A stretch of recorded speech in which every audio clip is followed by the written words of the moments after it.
Good afternoon and welcome to the Royal Prince Alfred Yacht Club's live coverage of the 2025 Harkin Sydney to Auckland Ocean Yacht Race. We're coming to you from the stunning Sydney Harbour on what promises to be a spectacular day for the start of this iconic Trans-Tasman Challenge. With a fleet of world-class offshore yachts and some of the best sailors in the game, this is ocean racing at its finest. I'm Jimmy Bury, and whether you're joining us from the club, following from home or tracking loved ones from across the ditch, it's great to have you with us. Your support adds to the spirit of this incredible event, and we're thrilled to bring you the live coverage. Joining me in commentary today, Andrew Buckland and Mark Griffith, two legends of the sport. Great to have you both here. Thanks, Jimmy. Bucko here. You sure about that? And welcome, Mark. Our first gig together, mate. But surely not the last. Probably not. No, there you go.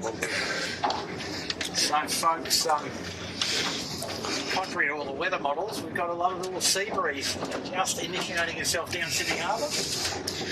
The start line, cunningly, I think, Jimmy, laid by the committee right up near South Head. So, yeah, well, this is where it was planned to start, which was, I think, on the way out, I was having a chat with Griff, and we both agreed that if they started back down where they traditionally start, we'd be in for a long day. So this is a great spot. Good decision, I reckon, Griff. Absolutely. And Teddy Anderson, who's the race officer today, extremely experienced, so I'm sure he had a bit of input into that. Yeah, and like they say, sometimes the decisions that you make carefully before the event do hold you in good stead, don't they? Yeah, it's going to be interesting getting out of here. Like they're just inside the breeze line, so yeah, it will make for an interesting start. Well, mate, at least there is a breeze line. Like we were looking at a pretty soggy-looking nor'westerly, pretty warm in Sydney today, well into the 30s in the western suburbs. The water temperature here a bit over 21, and east Australian current all the way south to here at about 23, 24, quite strong, but the flow actually divergent easterly of Sydney, so a fairly unusual situation from that standpoint. There's a couple of dots to link up, in this race. There's where the pressure systems move across and trying to stay in that current line. I think there is a bit of tactics in it. It's not going to be straight there. Yeah, nobody said that, did they? It's a simple sport for simple people. That's what I got to know. No, it's far from simple, and I'd like to talk about this. The effect of the seamounts and the things under the ocean. We've seen that, trip changes in the East Australian current as you get offshore.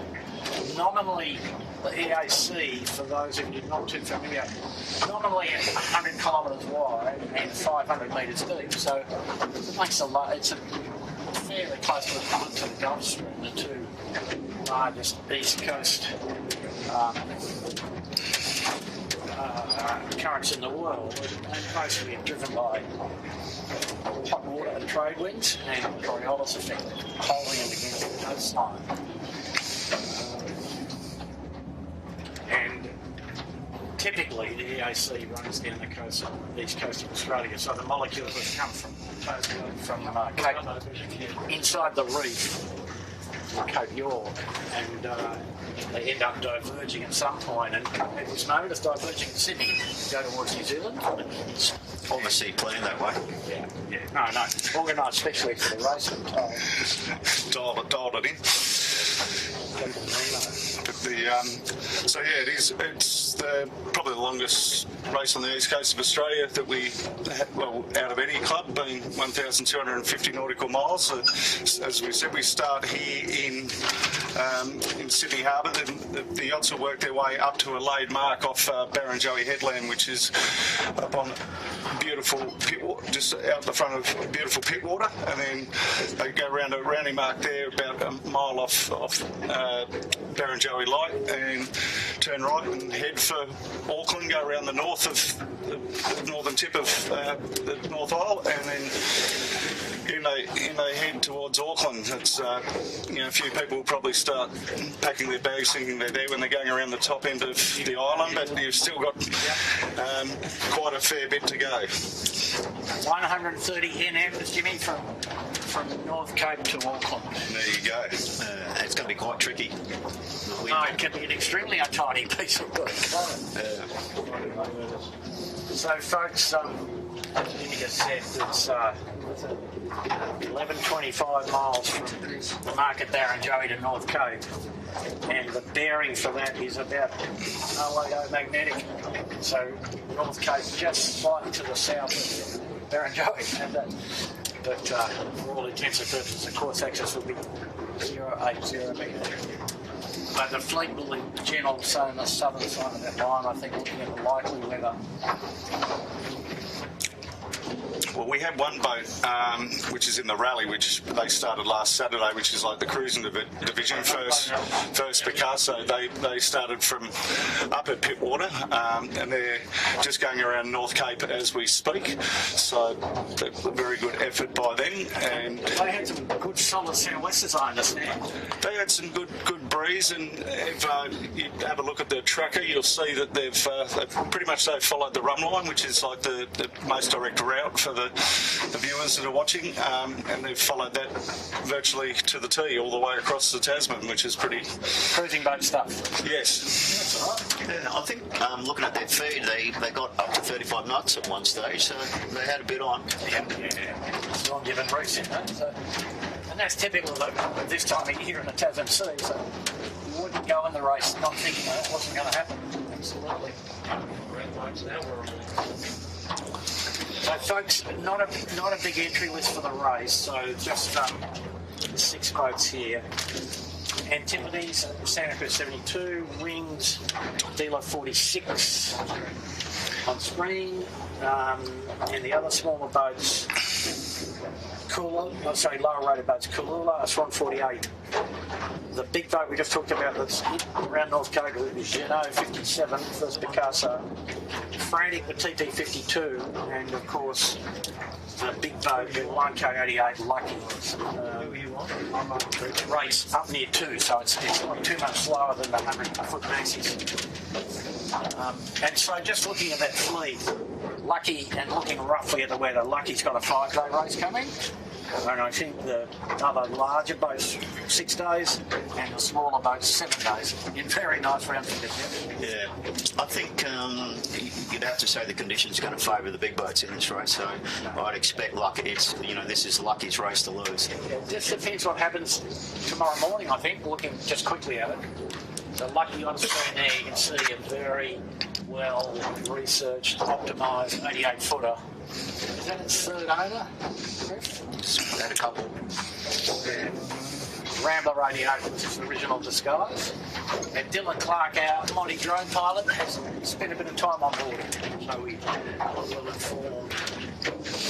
It's great pictures from Dill here, and breeze probably getting up towards 12 knots. Actually, Jimmy looking out there, tide just beginning to ebb, so that'll help them out. And Griff, the left side does pay in the ebb tide.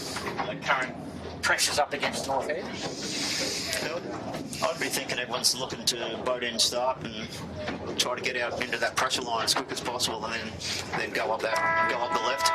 There's our 5 minute signals. There we go. Start line's quite advanced to the boat, so if anyone's aggressive, there's going to be a bit on up this end. The line you wouldn't think is too long though either, would you? It's a little bit short, so this 380 footers would handle it, wouldn't they? That's the only estimate we have. But anyway, I'm sure that nobody's going to be a big drummer over here. They all want the nice shot of the bow on the line when the gun goes, but it's not actually relevant, is it? Not for this length race. Getting off clean is the only thing that matters, and getting off clean and not hitting any rock, marker, fringing any rule, or Yep. That's enough.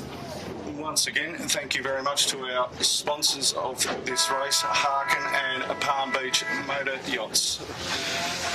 So the tip of these are just roaring past the mini boat, racking up for what their intended start looks like, I think. And they're about to come and visit us.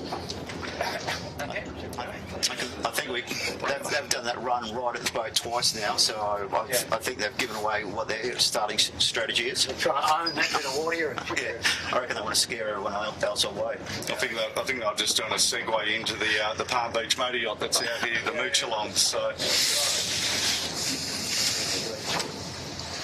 Fantastic crew lineup for some of these boats that can't go past some degrees. On the Antipodes, the most experienced guys, obviously the owner, Angel Baladeros, great Filipino sailor, Brad Kellett, Australian drone, Richard Hudson from RPA. Yeah, Richard's certainly a long-term campaigner, right back to the half-tonner days. Yep, and Pete Fletcher, known throughout the world, Fletch.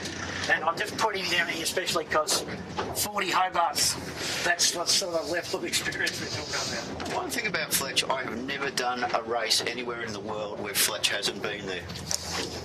Well, that's all you need to know, isn't it? Is that going to change next week for you, Griff? When you... Yeah, that might be the first one. I think he said he's not doing Middle Sea this year. He's done enough of them. We could make a call and see if he's doing Hobart.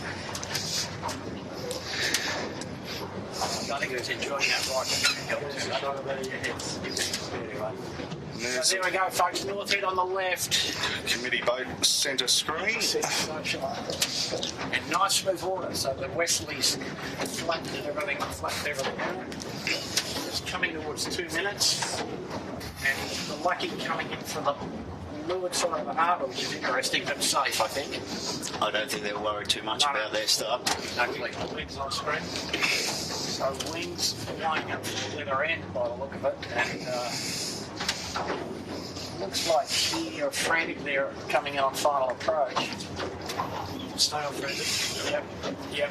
And the code 0 hoist, which I'm not sure about.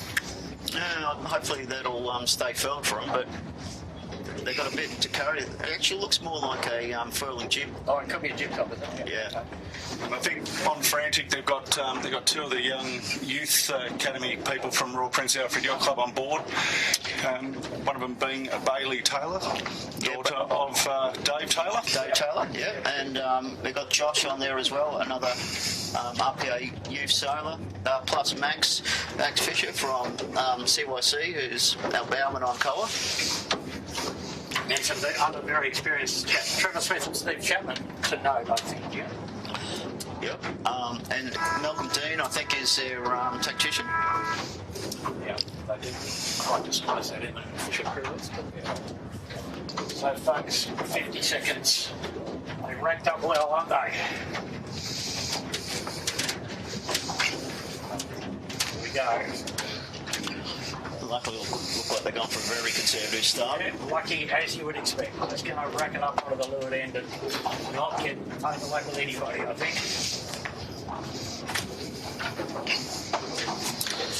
That's a bit too close, but if they not get sunk at full speed, Antipodes now down, reaching in at the top there. And just luffing and muffing. Antipodes driving hard. Everybody else still inside the jibs. And the bowman on Frantic saying, wind her up, boys. Yeah, we're late. We're racing. 7 to go. That's great. Yeah. I think you can come back now. Yeah, 5-4, gone. Antipodes wins. Here we are, off to the start of the 2025 Harkin Sydney to Auckland yacht race. Kahlua barging in here. The only bit of danger is at the wood queue. Yeah, Is at the weather end. Where all over it. They got bounced out. that's amazing, isn't it? Yeah. Got the youngest skipper on Kahlua, Griff. Yeah. Tom Vincent from RPA on the helm at the moment. 1,260 miles to go, boys. You've got 100 metres to make up. I don't think we'll be letting him forget this start for a while. Anyway, lovely. Yeah, from 130 to 48, yeah? Yeah, originally built for John Bacon from RPA. Anyway, a fair bit of support for the race out on the harbour today, and obviously it's a good race to watch at home. I think sitting in the company of a chair. Awkward timing, I think, in reality, to get the boats back for Hobart. The race will run in a delivery back. Yeah, that did take out a couple of New Zealand boats who thought that they'd come over, do this race, come back again, and then do Hobart, and then decided it was just the logistics were just too hard. Yeah. See, I'm great to have it. Great to have it.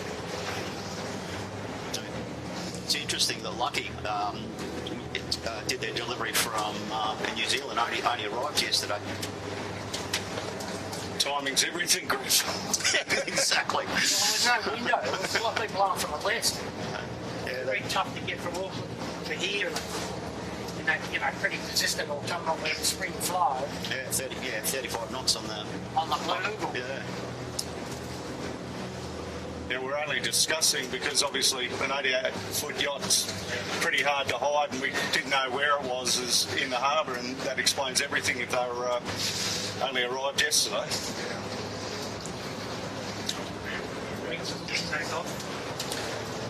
And while we're on Antipodes and Lucky here, the first tack of the race was Wings, who has just tacked in towards South Head.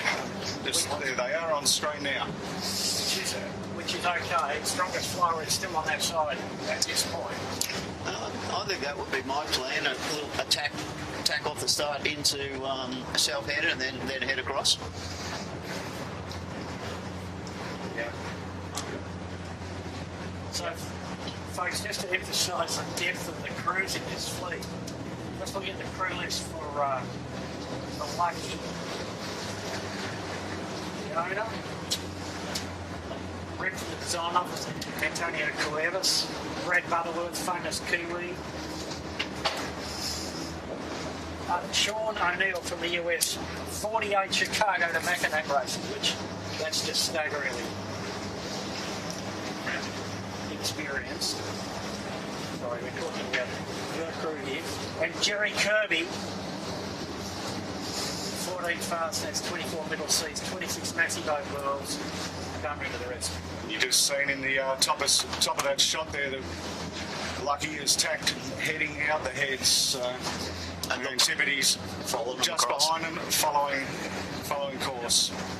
A little bit of bow to bow here, Jimmy. What do you think?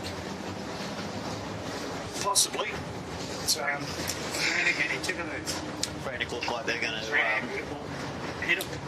no. These two he's had doing the a right real ding-dong battle in the 2023 edition of this race. So, it's you expect these two to sort of be going toe-to-toe the whole way, which is going to be interesting.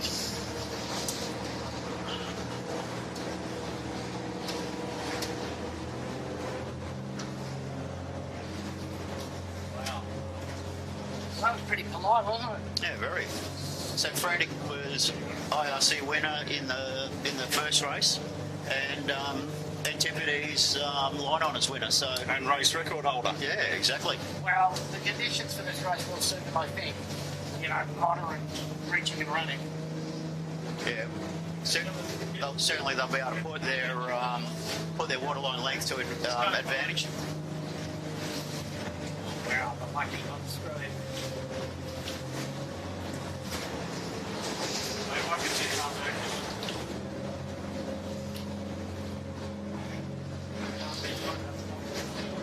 And there's the Palm Beach motor yacht just there in the foreground of that shot, and Lucky leading the charge out the heads. Certainly got an impressive race record. Lucky, it's given this 100-footers a run many a times. Just took line honours in the Transpac.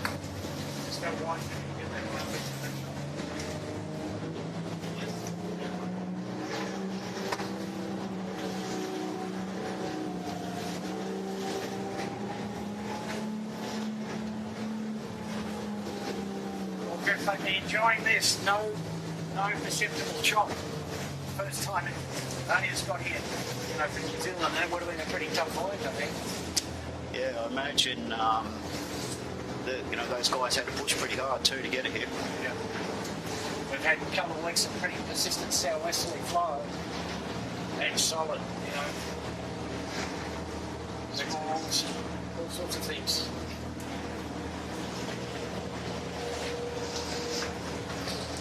This wind, the wind we're seeing at the moment, east-northeast is certainly going to be better for the smaller boats than they thought.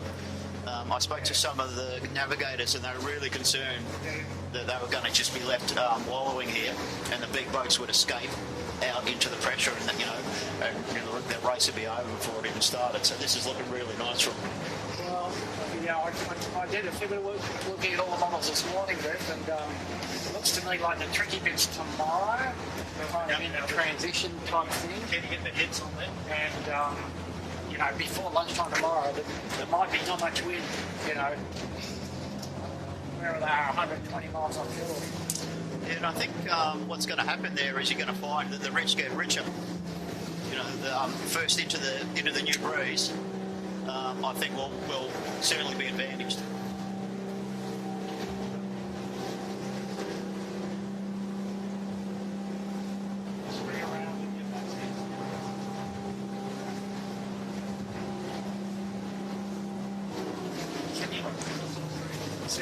Fabulous. Nice cross from the activities on the Frantic. Frantic to be willing to put that chip on the deck, I think. I don't know why they went so early with that. They won't be using it for a while. And I'm not. Might get one past long race. I'm not even convinced that's the right sail once they're around the corner. Well, obviously they are. Well, they might know something I don't. That's not impossible. Could happen.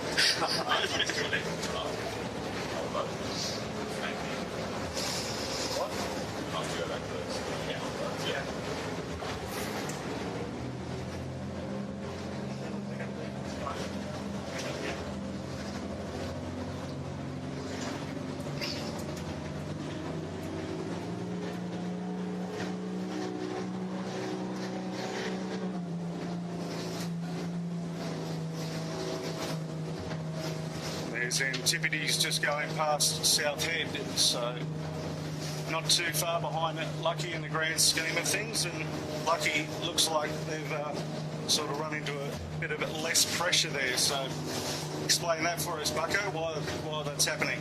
Now, Shell go to the left edge, mate. There's definitely more pressure over here on North Head. Better current and more wind on the left edge. Yeah. Frantic have that one worked out.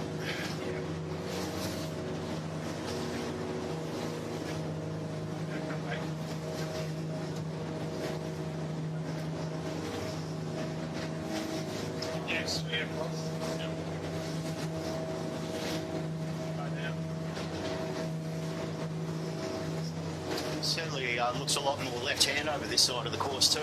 Yeah, so that's the beginnings of the incipient nor'easter, and it's not yet nor'east offshore by the look of it. It's still making its mind up. So the Sydney Harbour funnel does operate pretty effectively early in the onset flow of that flow, and over to the right there'll be less wind and further rotated to the right. So you'd expect that Antipodes going to lose here, and these guys will come out in front. They're starting, 600 metres on starboard tack towards the headland here. Anyway, we're back on wings, and standout crewman experience-wise on the wings, James Nixon, 30 Hobarts. So that gives you an idea of what's in the fleet. It's pretty darn good. Quite a well-travelled boat, Wings. They've done Transpac and that. They've done the Group Armour race in New Caledonia. So Ian Edwards, the owner, certainly campaigns it. It's pretty nicely, I would say. Yeah, it's looking. They're going quite well there. That'd be a real shot on IRC, wouldn't they? For absolutely. Race? Yeah, absolutely. Jimmy, I would be making a little bet that it's going to favour the small boats this race. Only a little bit, but have a look at this here, guys. So, Bucko, just like you were saying, Antipodes is looking very poor over there. Did we say sick? Yes, yeah, they're struggling. There's the difference. As you can see, Antipodes stood upright and Wings in nice pressure here over where Bucko suggested to go.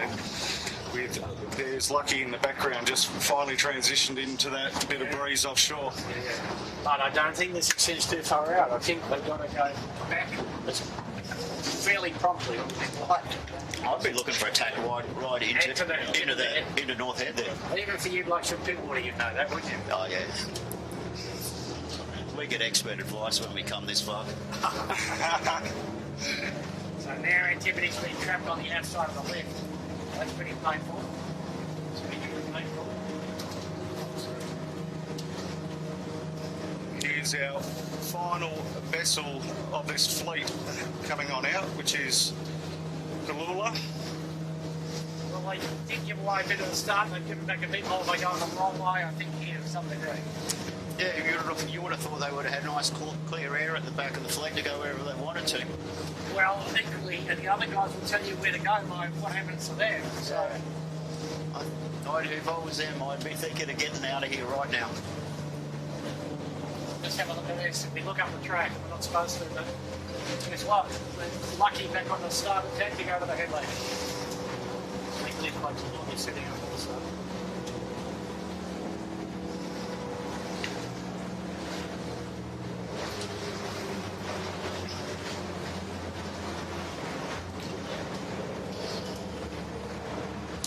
Very comfortable boat for this length of race, Kalula.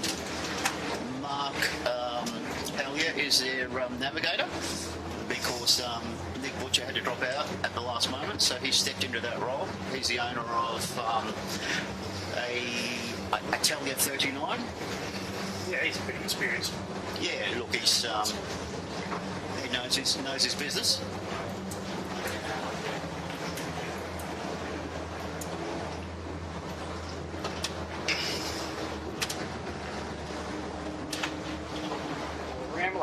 The Lucky hasn't punched any big holes in them yet, was it? No, I thought they might have stepped away, but like Frantic has done, as predicted, has done very well. Yep. Right in on the rocks over at North Head.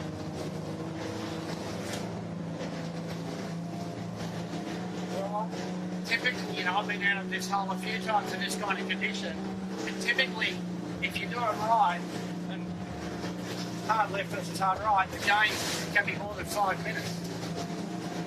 Because the next waypoint is, if the current's coming south, is to get to Long Reef on the inside of that, yeah?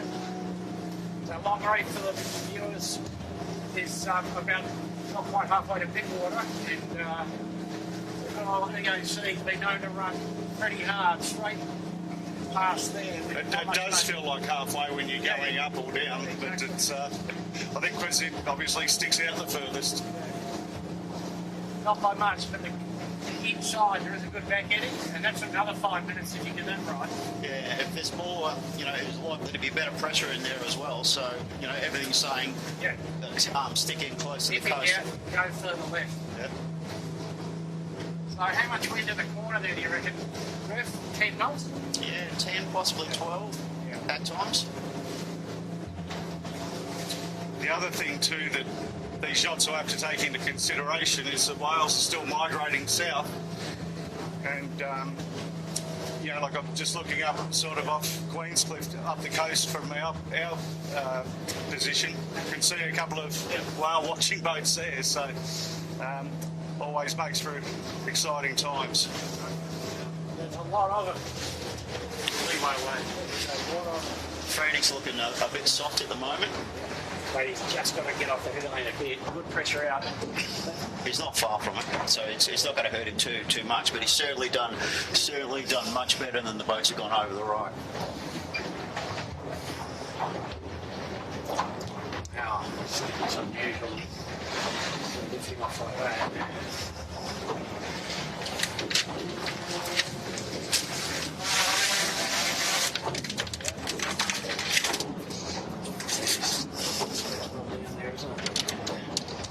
Yeah, look quite soft. He's only 100 metres away from good pressure. Yeah, and he's only 200 metres behind Lucky, so that's a good result, isn't it? Yeah, no, he's done very well. It's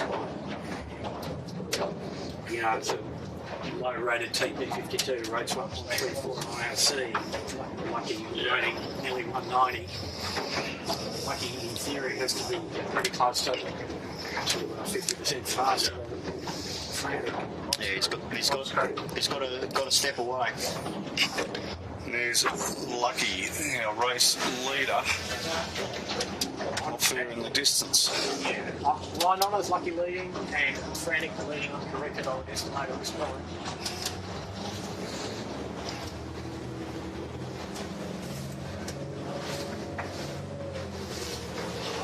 Yeah. Go up and then come back through.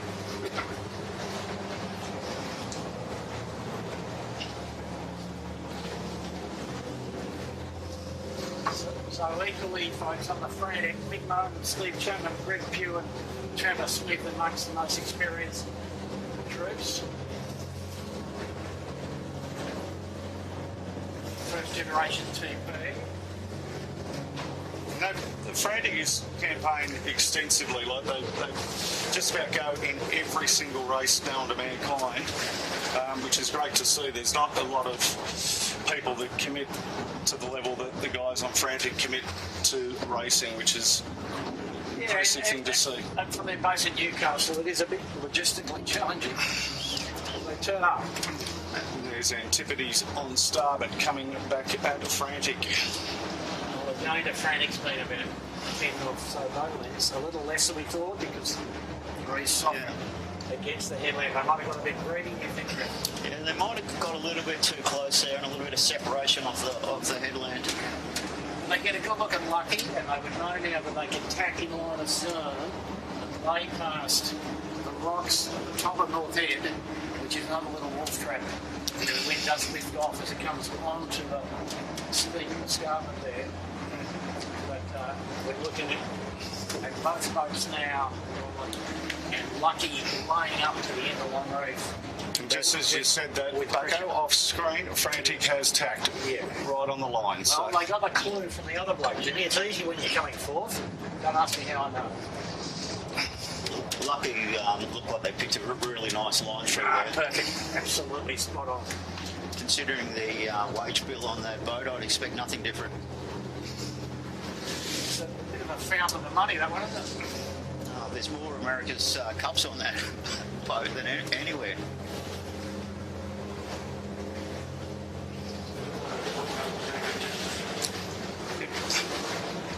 And for all the viewers watching, this race is on yellow brick on the tracker. So there's the link on the screen for you at home to squiggle down or write down. It will also appear in the socials on the Royal Prince Alfred Yacht Club Facebook page. There's how you can follow this race. It's daily updates, and you're going to be getting media coming off all the boats in the race. So keep checking in, and it should be quite exciting over the next couple of days what the images and so forth that come in off these boats.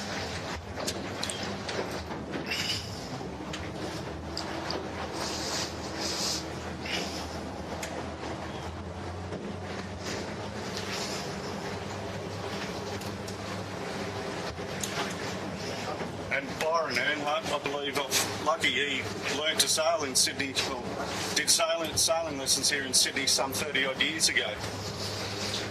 So, yeah, good to come back. Yeah. Looking very, very nicely set up, Frantic. They're going very nicely through the water there. Holding their own on Antipodes. And how much time Antipodes gives them a bit of time, doesn't it, Bucko? Yeah, about 2% roughly. Yeah, so Antipodes, I don't know, Antipodes needs more wind than this, typically. So if I'm saying that probably it looks like it's not windy, probably the smaller boats will be okay.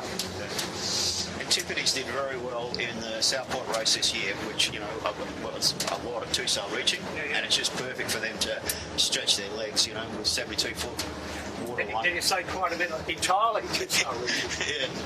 Just as you're talking there, we just get the camera around the front. They're pulling that jib top down. They've obviously realised they're not going to be using it for a while, Bucko. Funny that, eh? They should be listening to our comms. They would have done it 5 minutes ago. Well, with the little delay we have, you could be onto something, Griff. Independently minded, I think. So guys, looking up the track, these two boats here, everybody's hard up and pretty much laying towards Cape 3 Points, which is the northern side of Goodwater. So no short tacking and no interview with the tip of Long Reef. So that tells you the breeze a fair way right. Hitting here about 010. So the boats are experiencing wind about 055 magnetic. That's about 15 to 20 to the right of it.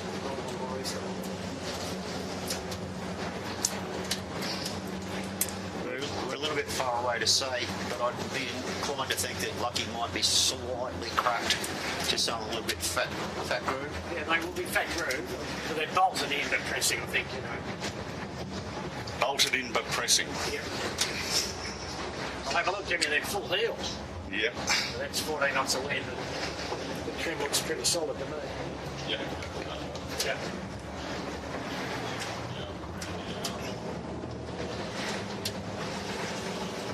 And just past Antipodes, probably right underneath that drone shot, there's two whales just breached out of the water. At least two. Well, the good thing for the yachts is that as soon as they turn towards New Zealand, it won't be very long before they're out of the migration highway. They've already got 10 hours or so where they better pay attention though, Griff, yeah? Yeah, well, particularly Lucky, I think. I'll be concerned. They've got a 7-metre keel on that thing. Yeah. Here they are. There they are, folks. Jimmy'sWhaleWatching.com.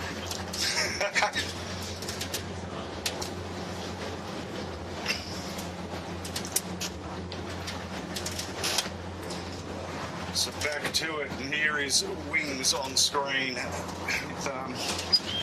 Just give you a bit of an idea of, without going over to whale land, that where the two smaller of the yachts are. There they are on screen. There's Lola in the background from Wings. Wings has done quite well getting out of the harbour, I think. They would be looking fairly comfortable on IRC at the moment.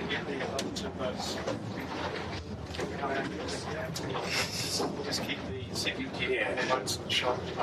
Small boat race, probably frantic all week. I mean, small boat frantic in a sense because it's probably the best downwind boat you can get. Yeah, if they get a bit of light air reaching, I would expect Frantic would be the most competitive. Yeah, because these guys need a bit more wind than Dayla, sorry. There they go. They're making a good fist of it at this point. Not a bad way to start a 1,000-mile race, in fact. Windish upwind, get everybody into their jobs. Nicely acclimatised. So when do you think, Griff, when do you think these guys will start going into their watches? And for the guys at home, what watches are that aren't sailors? That's when you sort of split the crews into, on the bigger boats, teams of 3 or 4, and on the smaller boats sometimes it's teams of 2, and you do like a 6 hours on, 4 hours off sort of thing, or 4 hours and 2 hours, or whatever you can. When do you think they'll start jumping into that sort of system, Griff? I'll expect some of the boats will probably go into it about 6 o'clock. But the trouble is, if you go into too early, you can't sleep. Yeah. You kind of have to wait. We often wait until about 9 o'clock. And that way, when you do go off watch, it's kind of worth it. Yeah, it's a hard thing too, and especially for the yachts that have got younger crews, the adrenaline's running. They're at the start of a huge ocean race, and they're all excited, and telling the young ones to go downstairs and get some sleep. There's no point. They're like they're full of Red Bull. Yeah, you might as well have everyone up on the rail for the first day, and until they are starting to get tired and they can get some sleep. There you go. There is a whole fleet there, just about. There they are. That's the 5 yachts all following each other up the coast to Barrenjoey. So, what do you reckon the ETA to Barrenjoey for Lucky would be? 15 miles. They're probably doing 9 knots. Not quite 15, but 1,500 hours, I reckon. It's 13:30 right now, an hour and a half, I would suggest. So we're heading back. So for the viewers, just talking about the whale situation, I mean, they've now concluded that the population is probably greater than it's been in kind of modern history. Yeah, since before whaling started, that's quite phenomenal. I just brought a boat back from Southport a few weeks ago, and we would have seen, in fairly bumpy water, we would have seen 100 whales. And that was just off the deck of a 40-footer. Do you think it's likely that we might get exclusion zones in East Coast racing at some stage, where they force us to go offshore, or? Well, here's the thing. Quite possibly. It's not out of the realms of it, is it? Not out of the realms at all, because they're so prevalent. And you know, it's less of a problem when they're going south, because they go south further offshore. And by Hobart race time they're gone. But for the Southport race in particular, that might be a reality going forward. Yeah, they might force us outside the current. I did the transatlantic race a number of years ago, and there was an exclusion zone there off Newfoundland. Yeah, right.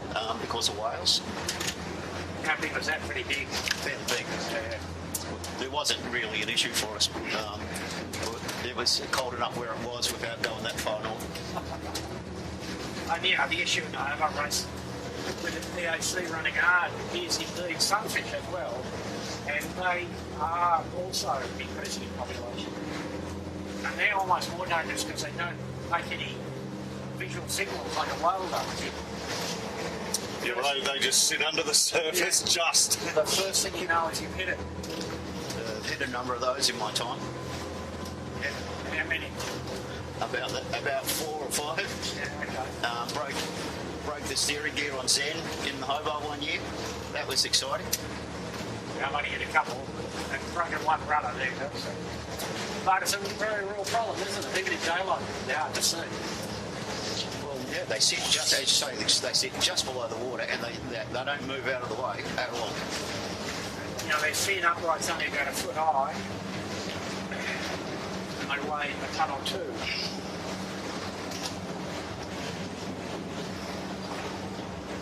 Kahlua seems to have got their mojo on now. They're tracking along quite nicely. We need to get in front of, not correct, but they need to get in front of wings, don't they? They've got a bit of work to do, but they've got plenty of time to do it. Yeah. And they are gaining it. It would appear to me that they've made back up some time once they've got outside here on Zara and leading, you know, for the middle. As you'd expect, so. It's a fairly heavy boat. It does need a bit of whip pressure to get it going. I think we mentioned it's 48. Rating about 118 IRC. And the rating differential is just about 4%.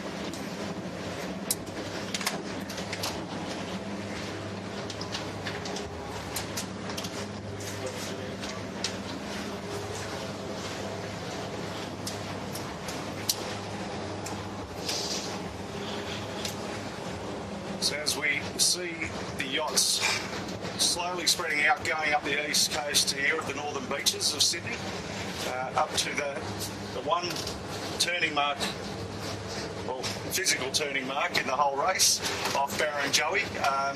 So what we might do, we might look at wrapping up proceedings there. It's been an absolute pleasure to bring you this 2025 Sydney to Auckland Ocean Yacht Race, brought to you by Harkin and supported by Palm Beach Motor Yachts. It's been a real pleasure. Don't forget to check in on their socials, on their Instagram, their Facebook, and follow them on the tracker. And for all the updates, there you go. On screen now is where you will find all the bits and pieces that you need to keep in touch with this great race. I think the entries open up shortly for the next edition, which is in 2 years' time. So if it's something that's tickling your fancy, get in touch and they will happily take you on there. So thank you very much, Bucko. Thank you very much, Griff, for a great start to this race. I'm Jimmy Bury, and this has been a Sale Media production for the Royal Prince Alfred Yacht Club.